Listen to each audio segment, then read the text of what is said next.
Saludos, camarada de produceaudio.net, bienvenida a un nuevo vídeo. Hoy vamos a hablar de mastering. Muchos de vosotros me habéis escrito y me habéis dicho que el mastering era una asignatura pendiente para vosotros y que sería muy interesante que abordáramos el tema del mastering. Y llega el momento de hacerlo, creo que es un muy buen momento para hacerlo. El mastering no es nada demasiado complicado, de hecho yo creo que es mucho más complicado hacer una buena mezcla o una buena grabación que un buen mastering. Pero en todo caso, es muy bueno que nos informemos, es muy bueno además que empecemos hoy por hablar de la historia del mastering, que lógicamente está relacionada con la propia historia de la música, de la industria musical. Entonces, debemos pensar que hasta 1948 se grababa directamente desde un micrófono a un previo mono y desde ese previo mono se grababa directamente a un vinilo de 10 pulgadas que además rotaba a 78 revoluciones por minuto y además era un vinilo de estos gruesos de pizarra que supongo que a lo mejor has visto alguna vez un tocadiscos de los antiguos y verás que la aguja en realidad era como un clavo, es decir, que era un vinilo muy grueso y se grababa, como te digo, directamente a vinilo. De hecho hay una película que se llama Oh Brother, que sale George Clooney, que son unos presos que se escapan de las obras del tren y tal, y en un momento dado de la peli, que además si no la has visto te la recomiendo porque es bastante divertida, en un momento dado ellos acaban en el estudio de grabación de un tipo que es ciego, y en esa película, en esa escena, se ve cómo ellos se ponen delante de un micrófono y el tipo está directamente planchando un vinilo. Así que, por supuesto, ahí no había mastering. Ahí era simplemente tocas, te grabo, va directo a un vinilo que está directo para consumir.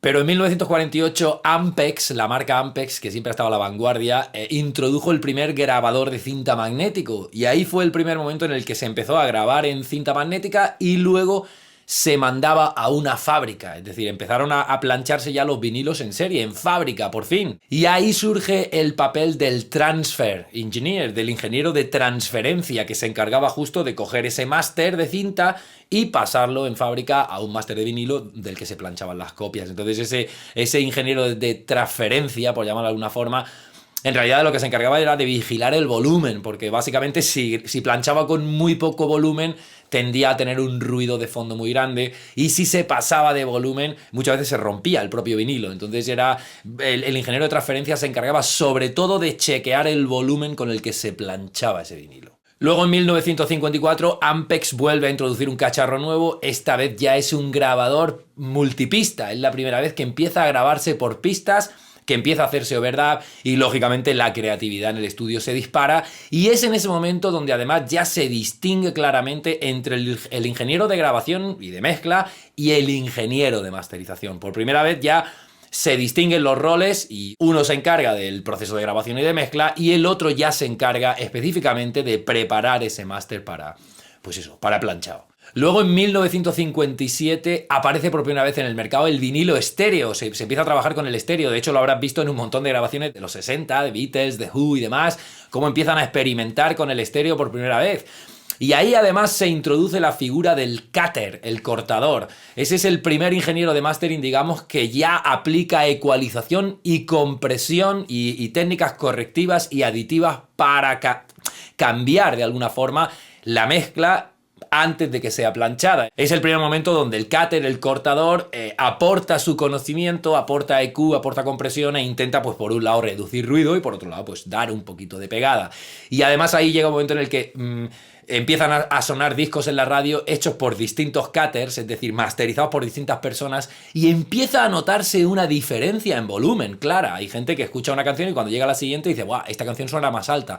¿Y qué pasa? Que cuando suena algo más alto tendemos a pensar que suena mejor. Entonces realmente ahí es donde empieza la guerra de volumen, porque ¿qué pasa? Que al escuchar música en la radio y el propio consumidor, al escuchar unos temas más altos que otros, les presta más atención, creen que suenan mejor y acaba por comprar esos temas en detrimento de otros. Entonces la propia industria musical se da cuenta de que cuanto más volumen hay, más interés por el consumidor hay y parece que más ventas hay. Entonces, probablemente ahí es donde comienza la propia guerra de volumen en sí, que pronto veremos, pero que en realidad pues se trata de a ver quién suena más alto, a ver quién suena más alto, porque parece que suenan mejor. Y de hecho, en ese momento es cuando probablemente el mastering se vuelve ya absolutamente necesario y más relevante que nunca. Y de hecho pasa que se distingue probablemente entre... en Estados Unidos, por ejemplo, el mastering se convierte en la última parte de la producción musical. De repente se añade, ya no es solo composición, grabación, edición y mezcla, sino que el mastering empieza a formar parte de esa cadena. Mientras que en Europa, en el Reino Unido y demás, el mastering se considera como ya el primer paso de la manufacturación, es decir, el primer paso de fabricación. La producción musical se tiende a pensar como composición, grabación, edición y mezcla, y una vez que se termina la mezcla, se manda a la fábrica y el mastering es el primer paso antes de hacer el planchado. Entonces, lógicamente, bueno, en Estados Unidos, pues probablemente el ingeniero de mastering es un tipo con un trabajo más creativo porque está dentro de la fase de producción, mientras que en Europa, en el Reino Unido, el ingeniero de mastering es un tipo más, digamos, más científico, más técnico y más asociado a la propia fabricación del producto final, del consumible. Luego en 1982 aparece el CD, que se suponía que iba a reemplazar al vinilo, era la nueva tecnología digital, como sabes, hecho de ceros y unos, y la industria pues lógicamente se revoluciona, e incluso el mastering requiere ya de nuevas técnicas porque el rango, el espectro de frecuencias que contiene uno y que contiene otro son diferentes, y entonces el mastering empieza a orientarse también para CD, mastering digital por primera vez. Y luego en 1989 Sonic Solutions, la marca Sonic Solutions, introduce el primer secuenciador, el primer Digital Audio Workstation, es decir, el primer programa multipista digital para que la gente pudiera, con un ordenador, producir un tema completo. Y claro, por supuesto, empieza a introducirse un poquito el mastering incluso a nivel de mezcla. Mucha gente empieza como a premasterizar en su propio secuenciador, en su propio programa, porque de hecho ya se empieza a trabajar en el mundo digital de forma, digamos, global, es decir, ya se graba, se edita y se mezcla de forma digital, y el mastering muchas veces ya empieza a formar parte de esa mezcla. Luego en 1995 llega el MP3, que por supuesto revolucionó pues la distribución de música online, y de hecho fue el que abrió digamos, la puerta a toda la piratería y a toda la crisis de la industria musical.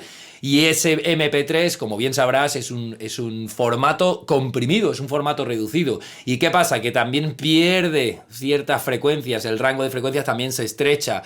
Y además, como está orientado a plataformas digitales, de repente los objetivos de mastering también cambian, porque por un lado hay que empezar a hacer un mastering acorde a ese nuevo formato, y por otro lado hay que empezar a pensar en hacer un mastering con un nivel de salida final orientado a cada una de las plataformas donde se va a vender, porque no todas las plataformas tienen los mismos límites y hay que pensar en orientar nuestro volumen final a cada una de esas plataformas. Hablo de plataformas como Spotify, iTunes, Bandcamp, SoundCloud, etcétera, etcétera, etcétera. Luego en 1999 aparece el Dolby Surround, el 5.1. Supongo que has escuchado hablar de él, que es simplemente, en vez de 2 canales, en vez del estéreo, hemos pasado del mono al estéreo y ahora se pasa del estéreo a 4 altavoces y un subwoofer, un altavoz de graves, y entonces el audio empieza a tratarse también en 5.1, muy utilizado en el cine, en la tele y demás.